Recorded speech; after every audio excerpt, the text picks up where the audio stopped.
सब कुछ हार गए सम्राट। अब कहाँ के सम्राट मामा श्री। अब क्या लगाओगे प्रिय युधिष्ठिर? अब मैं अपने प्रिय अनुज नकुल को दांव पे लगाता हूँ। अब क्या चाहिए प्रिय दुर्योधन? मुझे 9 की आवश्यकता है। हुआ। अब मैं अपने प्रिय सहदेव को दांव पे लगाता हूँ। सहदेव जय! दास सहदेव। अर्जुन, वीर अर्जुन की 8!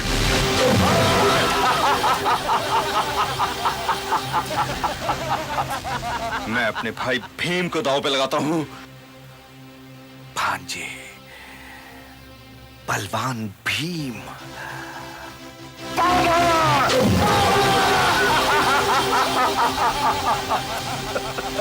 प्रिय भीम, ये भी दास। अब महाराज, अब मैं अपने आप को दांव पे लगाता हूँ। ये पासा मुझे चाहिए मामा श्री। अवश्य भांजे। अब मुझे 9 की आवश्यकता है। नो! भांजे! भांजे नो! अब तो ये युद्ध समाप्त करना ही पड़ेगा, क्योंकि अब दांव पर लगाने के लिए मेरे पास कुछ नहीं है। कैसे नहीं महाराज?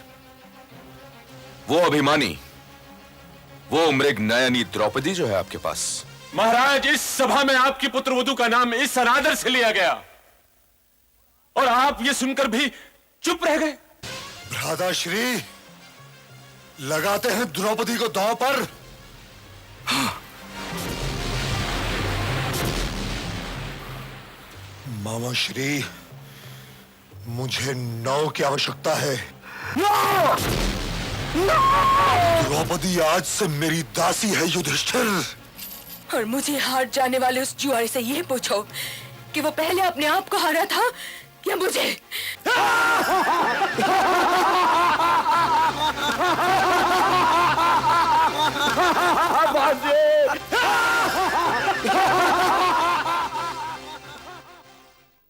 हे राजन, कुलगुरु होने के नाते ये कहना मेरा कर्तव्य है कि भोग विलास, मृगया और द्यूत ये ऐसे अवगुण हैं जो व्यक्ति और व्यक्तित्व दोनों का नाश कर देते हैं। कुलगुरु, यदि मैं हार रहा होता तो यही स्वर्ण शब्द आपको कभी याद नहीं आते। यह तो वही बात हुई कि जिस थाली में खाया उसी में छेद किया। बैठ जाइए कुलगुरु, मैंने कहा बैठ जाओ।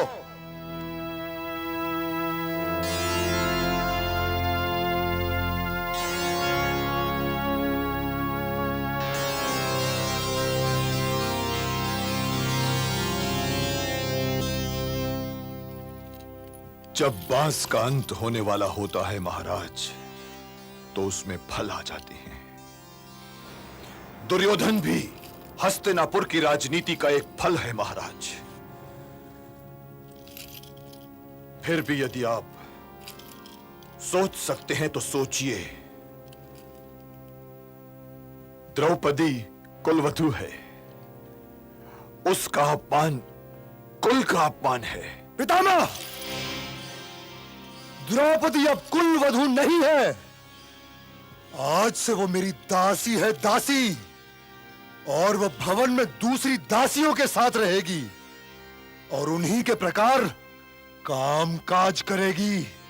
मेरी निष्ठा हस्तिनापुर राज सिंहासन के प्रति है महाराज, दुर्योधन के हठों के प्रति नहीं है। और उस सिंहासन पर मेरे ही पिताश्री विराजमान हैं ताजश्री।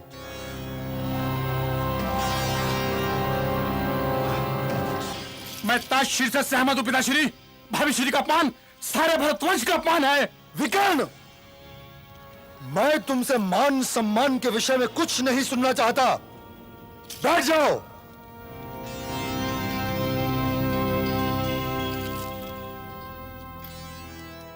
और मुझे अपने दासों के सर पर ये मुकुट अच्छे नहीं लग रहे। अपने अपने ये मुकुट उतारकर मेरे चरणों में रख दो, रख दो। उतारो ये मुकुट। और रख दो मेरे चरणों में।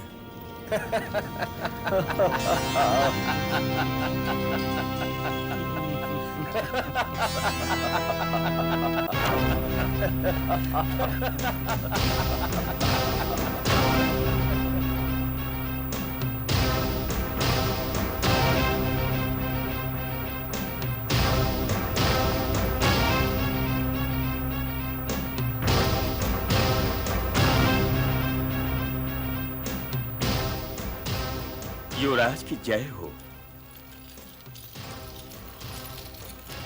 तू अकेला क्यों आया है? युवराज, बहुरानी महाराज युधिष्ठिर से एक प्रश्न का उत्तर जाने बिना नहीं आएंगी। एक मामूली से दास को महाराज कहकर यहाँ पर उपस्थित राजाओं महाराजाओं का अपमान करता है। क्या कहा उस दासी ने? युवराज, वो ये जानना चाहती हैं, महाराज पहले अपने आप को हारे थे या उन्हें? उस 5 पतियों वाली से जाकर कहो कि वो यहाँ आकर अपना प्रश्न करे। जाओ। जो आज्ञा युवराज, जो आज्ञा युवराज, जो आज्ञा युवराज।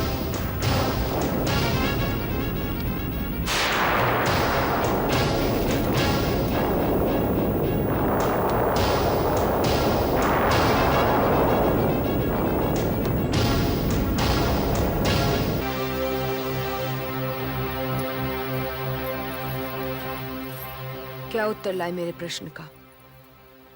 महाराज तो चुप रहे बहुरानी, पर युवराज ने कहा आप स्वयं वहां पधार कर महाराज से प्रश्न कर लें।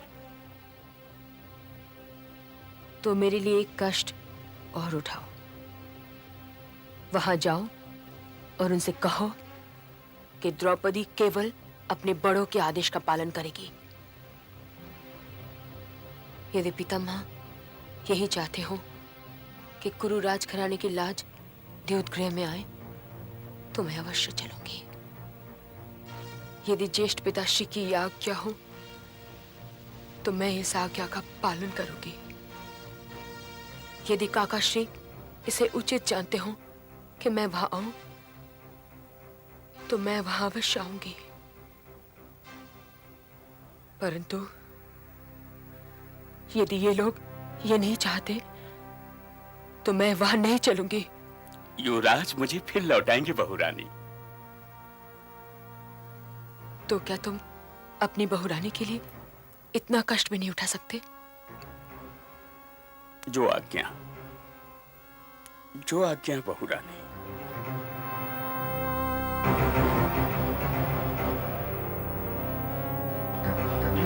वो होती कौन है ज्येष्ठ कुरुओं से कुछ पूछने वाली? उसे मैंने जीता है और उसे मेरा आदेश मानते हुए यहां आना ही पड़ेगा। भगवान के लिए इस द्यूत क्रीड़ा को यह समाप्त कीजिए महाराज। महाराज मेरे साथ यह अन्याय नहीं कर सकते पितामह। युधिष्ठिर ने स्वयं द्रौपदी को दांव पर लगाया था। द्रौपदी को दांव पर लगाने से पहले उस समय आप सब लोगों ने युधिष्ठिर से क्यों नहीं कहा कि द्रौपदी इस राजघराने की लाज है और वो भरत वंश की लाज को दांव पर न लगाए? ये सारे प्रश्न अब क्यों उठ रहे हैं जब दांव मैं जीत चुका हूं? मेरे प्रश्न का उत्तर है किसी के पास? है किसी के पास मेरे प्रश्न का उत्तर?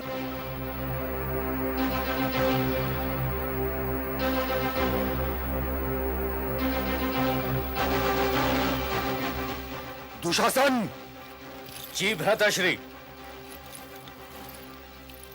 ये द्वारपाल तो मूर्ख है। स्वयं तुम जाओ और उस 5 पतियों वाली को बालों से पकड़कर घसीटते हुए यहाँ लाओ। जो आज्ञा भ्राताश्री।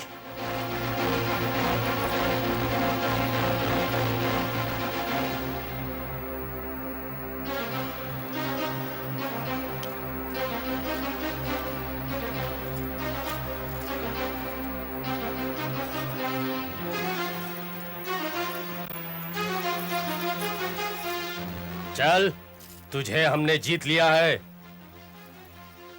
नारी की मर्यादा का आदर करना सीखो गांधारी पुत्र दुशासन। उसकी कोख को अपमानित न करो। चलती है या घसीट कर ले चलूं? चल। मुझे इस दशा में वहां न ले चलो दुशासन। मैं कुलवधू हूँ, कुरुवंश की मर्यादा हूँ। अरे आज तू एक दासी के अतिरिक्त कुछ भी नहीं है। चल ये तो सोचो कि मैंने ऋतु सहन नहीं किया। अरे चल। रुक जा दुशासन, रुक जाओ। मैं तो इस दशा में घर वालों तक के सामने नहीं जा सकती। चल। मैं तो जेश माताश्री को प्रणाम तक करने नहीं गई और तुम मुझे घसीटते हुए बड़ी सभा की ओर ले जा रहे हो। जो मुझे पहचानते हैं वो तो पहचान जाएंगे, जो नहीं जानते उन्हें क्या बताओगे, क्या पाओगे कि मैं तुम्हारे पिताश्री के अनुज महाराज पांडु की पुत्र वधू हूँ। और यदि बीच में जेश माताश्री मिल गई और उन्हें तुमसे पूछा कि तुम क्या घसीटे लिए जा रहे हो, तो क्या कहोगे उन्हें? कह सकोगे कि तुम कुरुवंश की मर्यादा को घसीटते हुए भारी सभा क्यों ले जा रहे हो? चल। राजकुमारों से बात करना सीखो दासी। चल। तुम्हारा इस अपराध और मेरा इस अपमान पर पांडव तुम्हें कभी क्षमा नहीं करेंगे। और वो क्षमा करना चाहेंगे भी तो मैं क्षमा करने नहीं दूंगी। चल। आज से मैं उनका मान नहीं, अपमान का घाव हूँ दुशासन। चलती है कि नहीं? चल। अपमान का घाव। पार कर गया पाप की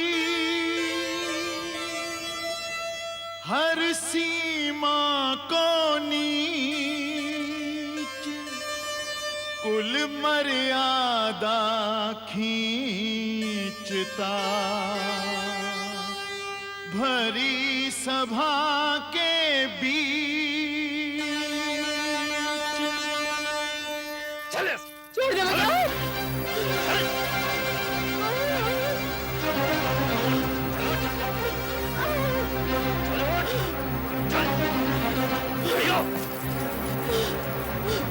भ्राताश्री, ये रही 5 पतियों वाली द्रौपदी।